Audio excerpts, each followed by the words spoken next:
अस्सलाम वालेकुम। कुछ दिन पहले एक दोस्त मिले जिनका बेटा यूएस में इंजीनियरिंग करने गया है। तो उन्होंने कहा कि बेटे ने उनको फ़ीडबैक दिया है कि ये तो एक मिनी यूएस जो है वो तो एक मिनी इंडिया लगता है। तो उन्होंने मुझे कॉल की और कहा कि डॉक्टर साहब आप ख़ुद वहाँ पे रह के आए हैं, तो आप बताएं इसमें कितनी रियलिटी है। तो कुछ देर सोचने के बाद मैं इस नतीजे पे पहुँचा कि वाकई ये सच है। और ऐसा क्यों ना हो, जबकि 2021-22 के जो अदाद-ओ-शुमार हैं वो बताते हैं कि तकरीबन 2 लाख इंडियन स्टूडेंट इस वक्त यूएस में है, और पाकिस्तानी स्टूडेंट्स की अगर तादाद देखें तो ये सिर्फ 9,000 बनती है। और अगर आप इंटरनेशनल स्टूडेंट्स जो दुनिया की मुख्तलिफ़ यूनिवर्सिटीज़ में गया हुआ है इंडिया से, उसकी तादाद तकरीबन 7 लाख है, और इंडिया का एम है उसको 1 मिलियन यानी 10 लाख तक लेके जाने की। और दूसरी तरफ अगर हम पाकिस्तान का अदाद-ओ-शुमार देखें तो तकरीबन 60,000 स्टूडेंट्स इस वक्त दुनिया की मुख्तलिफ़ यूनिवर्सिटीज़ में ज़ेर तालीम है। तो बहुत ही बड़ा एक डिफरेंस है, जिसकी वजह से अगर आप स्पेशली एरिज़ोना स्टेट यूनिवर्सिटी में चले जाएं तो वहाँ पे भी आपको बहुत बड़ी तादाद में इंडियन स्टूडेंट दिखता है, जबकि पाकिस्तान जो है पाकिस्तानी स्टूडेंट जो हार्डली कोई 100 के करीब होंगे।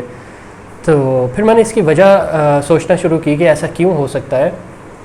तो जो सबसे बड़ी वजह जहन में आती है वो ये कि इंडिया की आबादी जो है वो पाकिस्तान से तकरीबन 5 गुना ज़्यादा है। पाकिस्तान की आबादी इस वक्त कोई 24-25 करोड़ है, जबकि इंडिया जो है वो 1 अरब से ऊपर को निकल गया है। तो लेकिन अगर इस फिगर को देखें और फिर इंटरनेशनल स्टूडेंट्स की तादाद देखें तो एक और बात जहन में आती है कि अगर सिर्फ आबादी ही एक मसला है तो ये तनासुब अगर पाकिस्तानी स्टूडेंट्स कोई 40,000 के करीब होते तब हम ये कह सकते थे कि 40 इंटू 5 2 लाख बन जाता है अगर हमारी आबादी भी 1 अरब से ऊपर की होती। लेकिन ऐसा नहीं है। 9,000 इंटू 5 भी अगर हम करते हैं तो हम तकरीबन 50,000 पे लाई करते हैं।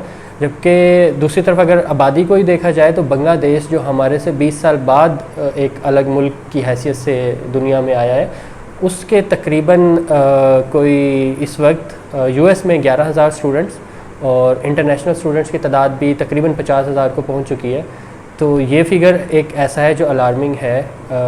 यानी अगर सिर्फ आबादी ही मसला होता तो बांग्लादेश इस वक्त हमसे भी पीछे होता, लेकिन ऐसा नहीं है। और जो दूसरी बड़ी वजह इसकी हो सकती है, जो यूएस में इंडियन स्टूडेंट्स के साथ इंटरेक्शन करने के बाद मुझे पता लगी थी, वो ये कि इंडियन बैंक जो हैं वो लोन प्रोवाइड करते हैं और स्टूडेंट बड़ी आसानी से लोन अप्रूव करवा के फंडिंग पे यूएस आ जाता है। और बैंक जो है पहले अगर फर्स्ट सेमेस्टर की फ़ीस पे करता है, फिर परफॉर्मेंस की बेस पे बाकी सेमेस्टर्स की फ़ीस भी पे कर देता है। और कुछ स्टूडेंट्स फिर वहाँ पे आके TA ship R ship funding ढूंढ लेते हैं और उनको एक्सपोर्ट मिल जाती है। और 2-3 साल अगर वो वहाँ पे जॉब स्टार्ट करते हैं, 2-3 साल में ही वो अपना ये सारा कर्ज़ा उतार सकते हैं। लाइक अगर इंजीनियरिंग के बाद देखें तो 9,000 पर मंथ और 7 to 9,000 पर मंथ का फिगर है जो एक इंजीनियर वहाँ पे कमाता है। और उसमें से बड़ी आसानी से $2-3,000 मंथली बचा के जो है 2-3 साल के अंदर लोन वापस किया जा सकता है। तो ये एक बड़ी वजह है कि इंडियन स्टूडेंट्स बहुत तादाद में यूएस आ जाता है।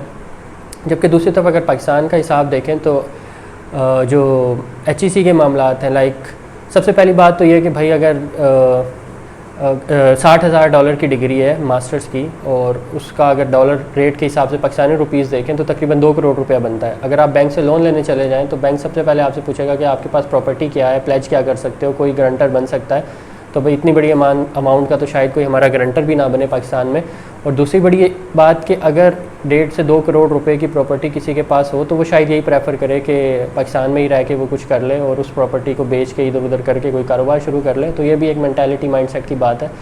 दूसरी तरफ अगर बैंक के पर्सपेक्टिव से देखें तो शायद बैंक को सिक्योरिटी इश्यूज़ हो सकते हैं कि हमारे पैसे वापस नहीं आएंगे। और अगर बंदा पाकिस्तान से बाहर चला गया, यहाँ तो ये हाल है कि पाकिस्तान में रह के लोग इतना धोखा देते हैं कि बस अल्लाह ही हाफिज़, और पीछे फिर आप अदालतों में फिरते रहें लोगों के, उसका भी कोई रिज़ल्ट नहीं आता।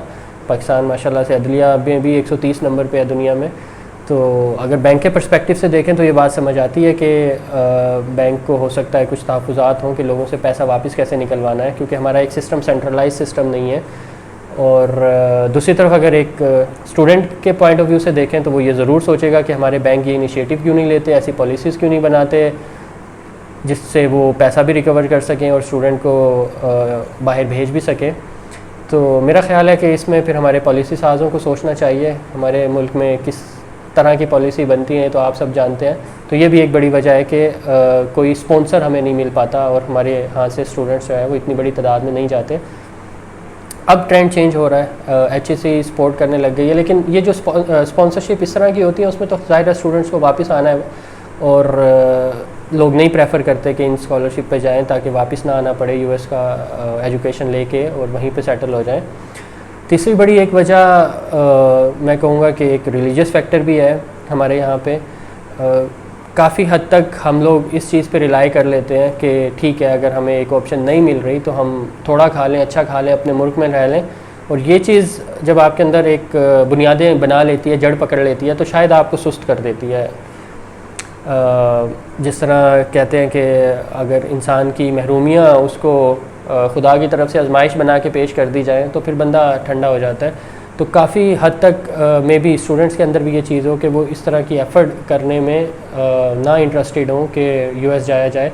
मैंने काफ़ी लोगों से इंटरेक्ट किया है तो मुझे ये कुछ सुनने को मिला है, एक रिलीजियस फैक्टर्स के बाहर के मुल्क क्यों जाना है, वहाँ पे अगर वहाँ पे लॉन्ग टर्म में सेटल होना है तो बच्चों को आप ग्रूम नहीं कर सकते, दीन पे नहीं चल सकते, इस तरह की बातें। और ये रियलिटी भी है दीन का। अगर आप इस तरह की तशरीह करके लोगों को बताएं कि बस ये दुनिया आर्जी है, इसमें दिल नहीं लगाना, तो वही चीज़ लोगों के अंदर एक बुनियाद बन के बैठ जाती है। फॉर एग्ज़ाम्पल पाकिस्तान में इस वक्त कोई अगर मैं गलत नहीं तो 30 लाख के करीब मदारिस हैं, जिसमें 30,000 के करीब मदारिस हैं जिसमें 2.5 लाख से ज़्यादा बच्चा दीन की तालीम हासिल करता है। तो अगर मैं आपके सामने 2 सेट ऑफ सब्जेक्ट कॉन्टेक्स्ट रख देता हूँ कि अगर आप बहुत ही ज़्यादा दुनिया की तशरीह ये करने लग जाएं, जैसे कुछ कुरानी आयात भी हैं कि जो है ये दुनिया आजमाइश की जगह है, इस दुनिया में दिल नहीं लगाना, और अल्लाह के नबी की भी हदीस है कि अगर अल्लाह के नज़दीक इस दुनिया की अहमियत एक मच्छर के पर के बराबर भी होती